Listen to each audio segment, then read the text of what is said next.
Well, the Greek Parliament is being asked to agree €28 billion of spending cuts and economic reforms in order to qualify for the next batch of bailout funds. Well, joining us now from Athens by Skype is Elena Panaritis, who is an MP in the country's ruling Socialist Party. Thank you for being with us. Obviously, a tense situation in Athens at the moment.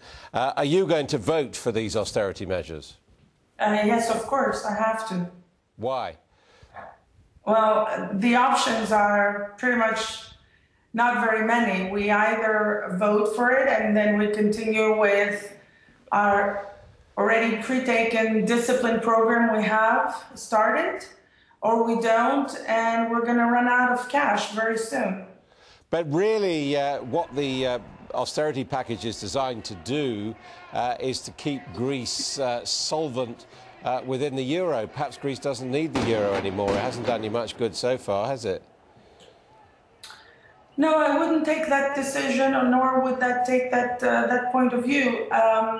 The situation with Greece, and especially this package, is just taking care of the liquidity crisis, not the solvency crisis. We are indeed having a solvency issue, and the way to resolve it is with structural reforms that we have started taking already about a year now, but they require to have tangible outcomes more than just a year to look at the results. So unfortunately, however, for us to be able to continue to have structural reforms, we have to go through these fiscal measures that are really very tight and very tough. Now, whether the euro has helped us or not, for the last 10 years we've been part of the euro. We had some good times, we had some bad times. This is the worst time we had. I'm not really sure if the reason where we are is because of the euro alone, or it's because of the euro in combination with a very weak institutional system we're having in the country.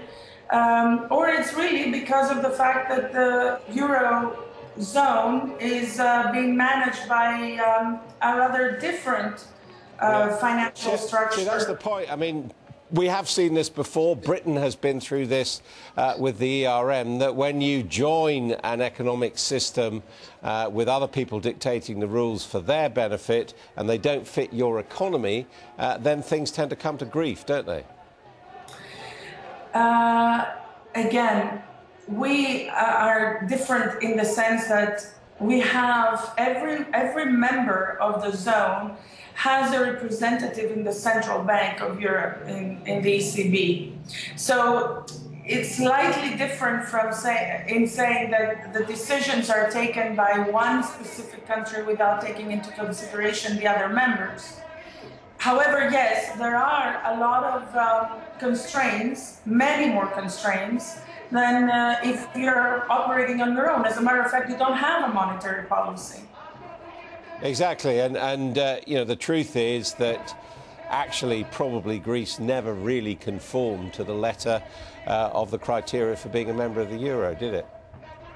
Well, it's really interesting to see is that about a year ago, or in 2009 even, if you were to see the criteria, the original criteria that were the ones that needed to be met by all the member countries right now are not able to be met by any of them, including Germany. So the question is, do we put this criteria just as an entry point, you know, a bar, or do we keep them forever? And if we do keep them forever, should we be controlling countries a little more tightly throughout their period versus just talk about it at the moment of a crisis? Now, I don't doubt your determination, but looking at the past record, doesn't really look credible, does it, that even if the Parliament votes for these austerity measures, that they're actually going to be delivered on? Well, for the last year, we have delivered. Yeah, I'm talking to you not just as an MP, but also as an economist. I have freshly come into the country from the States, where I've been working at the World Bank on my own and independently with tens of countries. So I can tell you that I haven't really seen so many reforms to be taken, even just legal. passed by parliament, by one country that is considered to be a rich country, not a developing country. So it's a bit unfair to say that they're not able to deliver. They have been able to deliver in many other previous times, and they are delivering right now. The distinction is we are dealing with neighboring countries that haven't really seen recently or in the history since the Second World War a crisis like this. But you're also dealing with demonstrators on the streets. There is impatience. There is impatience. The same impatience we see right now from the mature Greeks that have given up about 40% of their wages and pensions, saying, well, how much longer are we going to be giving up and how much more are we going to be giving up? So this impatience is an issue. I appreciate it, and I take your point, but I wouldn't take it as a point of lack of credibility. And thank you very much indeed for joining us from Athens there.